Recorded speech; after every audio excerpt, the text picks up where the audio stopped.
Hello all, this is Jenna Crow with another haul video for the week of November 10th, 2022. Look at this beautiful day. It's a beautiful day to be outside and read some comic books, and we got lots of them today. So let's cut to the geek room and we'll show you what I got this week. And we're back in the geek room, so let's cover these new comic books. First, the three I got from Comic Relief this week, my local comic book store that is. We have from Image Comics, The Knight and the Lady of Play. This is another one-shot from Jonathan Luna. He recently did an Image homage book earlier this year. I love a lot of the Luna Brothers stuff. This one is from Scout Comics. It's a bit of a weird one. It's called Knockturn County. Gonna check this one out. And, oh, I guess I did them out of order. But here's another one from Image Comics. We have Radiant Black, number 19. This book about a month late, but glad to get this new issue here. As you can see, we got two Radiant Blacks now. Now, doing something a little bit different with how I'm collecting my comic books now. Money's a little bit tighter.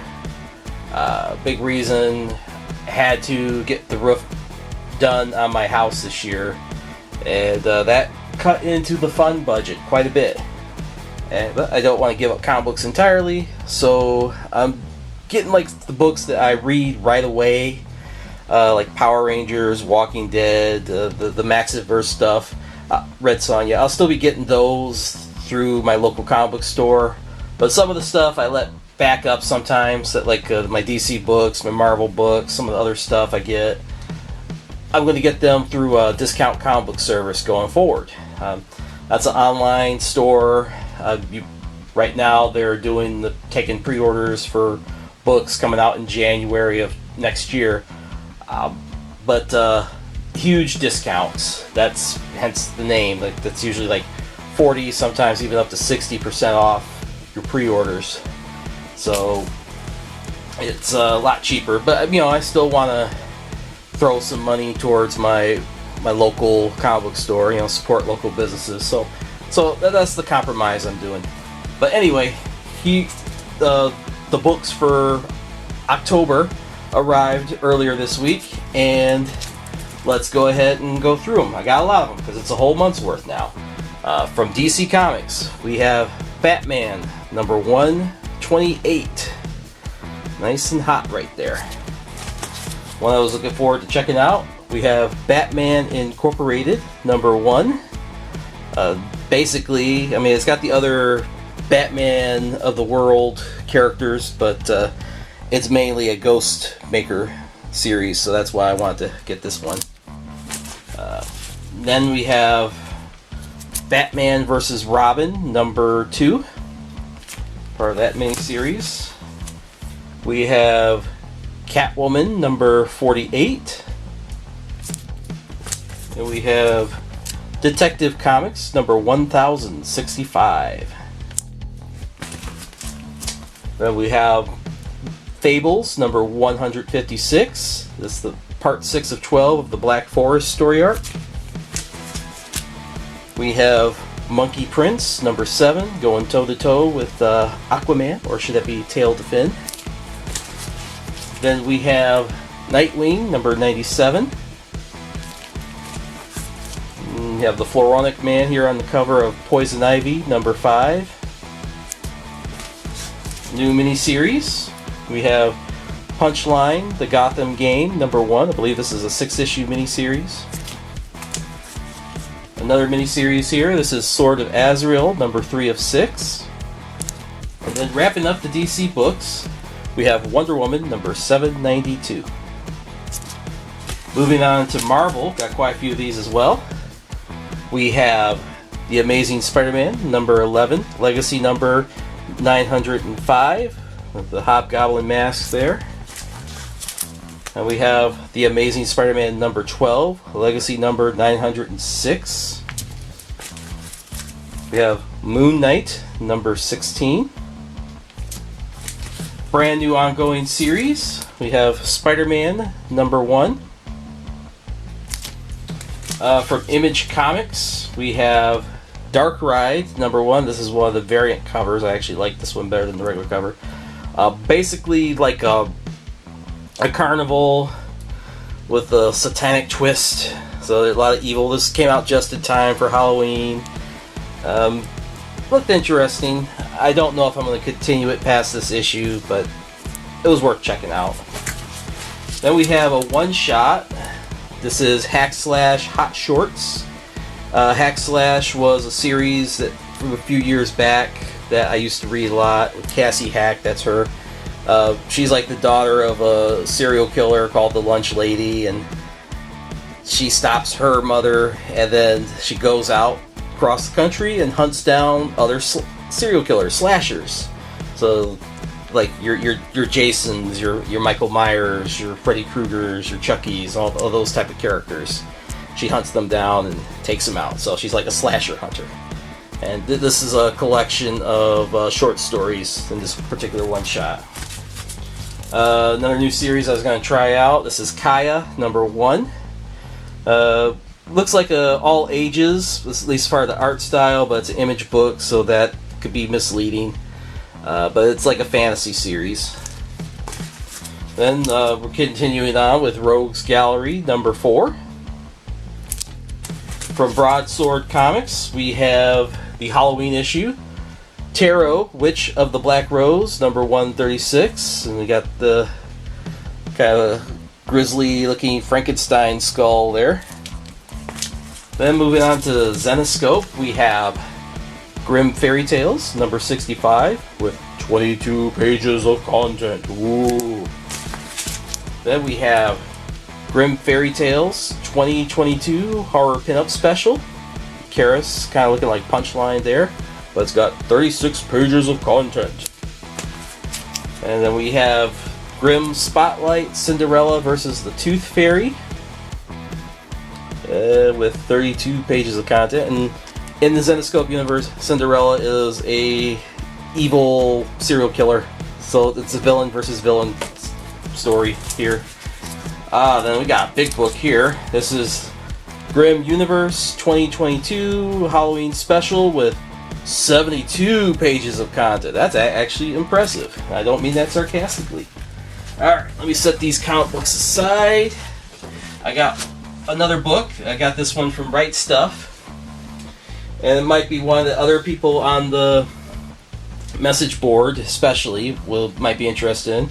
And it is Go-Go Loser Ranger Volume 1. This manga is basically, the short description would be Super Sentai or Power Rangers crossed with The Boys. It's in this story, you had this evil alien organization, maybe not so evil, but we'll find out as the story progresses, that invaded the Earth like 13 years ago, and not the Loser Rangers, that's just a gag name for the American title. The Dragon Rangers, that's their name. They are not to be confused with Barai from Jew Ranger, but the Dragon Rangers have been fighting the good fight for over a decade, and they're world famous heroes. But it turns out, in reality, they defeated the evil empire within 1 year, and now they're just forcing them to crank out one monster a week for them to defeat in order to continue being public heroes. But the Dragon Rangers might actually be even worse than the monsters ever were. And the protagonist of the series is a monster of the week that is trying to rebel against the system. So it's definitely a unique twist on the Power Rangers or Super Sentai formula, and I wanted to check it out. Really nice artwork there. I'll show just a little bit of it. And yeah, so I definitely recommend checking this out if you're into tokusatsu, especially Power Rangers or Super Sentai. It's something different. Nice little twist on the formula. Now, for actual Power Rangers, I finally got a figure, or two figures actually, this week. It is a 2-pack. It is from Hasbro Pulse. It's actually supposed to be a GameStop exclusive, but I did get it from Hasbro Pulse. And it is the Power Rangers Lightning Collection, Mighty Morphin Red Ranger Trini, Mighty Morphin Yellow Ranger Jason 2-pack. This was from a story in the ongoing series from a couple years ago called Go-Go Power Rangers. It's when Ryan Parrott was first writing Power Rangers while Kyle Higgins was still writing the main Mighty Morphin Power Rangers book. And there was a story in there where the team had to swap Ranger powers. So we had Trini now was the Red Ranger for this story, and Jason was the Yellow Ranger.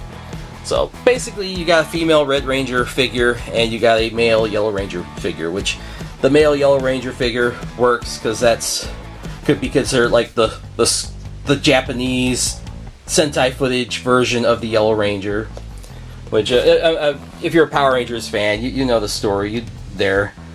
But this is also my first of the Lightning collection that has the new plastic-free packaging. So no window in the box. The Tom Whalen artwork is gone. It's this basically what all the Lightning collection figures are going to look like going forward in their packaging. I actually like this over the previous one we've had for the past 3 years. I mean, I know the Tom Whalen artwork has its fans, but I always felt while it was nice, it also kind of felt cheap or childish compared to the artwork that other Hasbro collector lines were getting.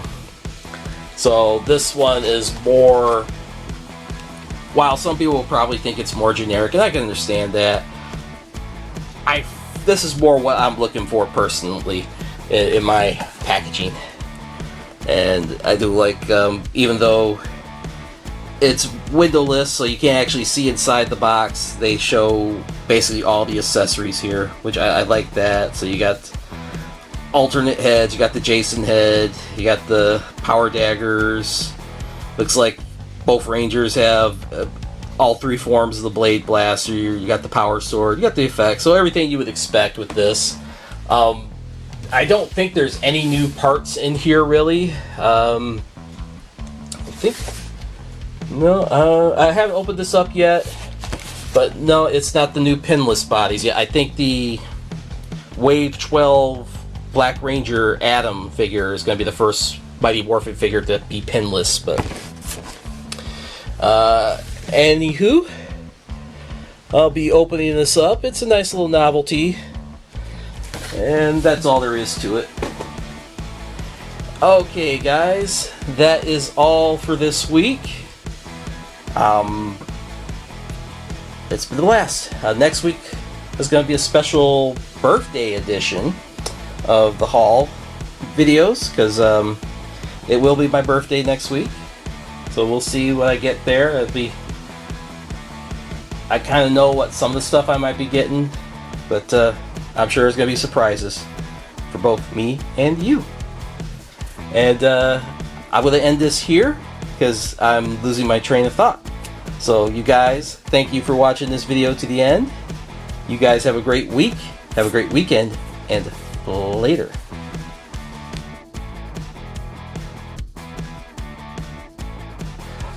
Okay, guys. After I finished recording the video, I went ahead and opened that Lightning Collection 2-pack, and I wanted to confirm they are pinless. They are the new pinless bodies, so I just wanted to show that off. So there's no pins there. Let me compare that to, let's see, what do I have here? So for example, here's the original Mighty Morphin Red Ranger figure. You can see you got the pins at the knees and at the elbows, and then the new figures do not have those pins, which is nicer. A little annoyed with the coloring though. As you can see, like, it's not so bad on Jason, but Trini, her knees are a different color red. It actually doesn't show up too bad on the video, but in person it's definitely like a darker shade of red. It's more like the Crimson Thunder Ranger shade of red, you know, that crimson, but it's present on her elbows as well. So again, the video actually doesn't show up too bad, but in person it's not great. Maybe if I show the knees side by side, you can actually see the difference a little bit better. Yeah, if you do them side by side, you can see the discoloration a little bit better. So a little disappointed by that. Actually, the Yellow Ranger body doesn't have that issue. So I know some of the Pink Ranger figures in the past had that issue where it was like different shades of pink. And I also just wanted to show off here that the two figures do come with their civilian heads already on instead of the helmets. Which, you know, I think up until now the only other figure that did that was Metallic Pink Ranger and the PulseCon exclusive Lord Dragon Evolution 3. Other than the miscolored joints, the figures both look nice. No paint or quality control issues that I'm seeing here, which is good. Of course, I pre-order most of my figures online anyway, so the windowless boxes is not a big issue for me, but I understand people that still collect this line mostly in store in person and want to inspect the figures to make sure that the quality control is up to their personal standards. I get that, and so I get why this new windowless plastic-free packaging is a bane for them. Other than that, the Trini figure, the Trini head looks alright. New sculpt, different hairstyle, more in line with what she has in the comic books rather than what she had in the TV show. The Jason sculpt, don't have a Jason head handy, but his looks more like the previous Jason figures we've had, but different paint. Like the hair is lighter. He's got dark lips for some reason that really looks weird. Probably, well, I don't. Most of my figures I don't display with civilian heads anyway, but so I'll swap it out for the helmet in a minute. But anyway, I haven't really been doing toy reviews on this channel yet, but I just wanted to confirm something I had a question about earlier in the video, which is whether or not these figures were pinless or not. And yes, they are pinless. Okay, I'm done. Now for real this time. You guys have a great week, have a great weekend, and later. Thank you for watching the video, guys. If you want to see more, we got a video right here, a video right there. Please subscribe right there. Later.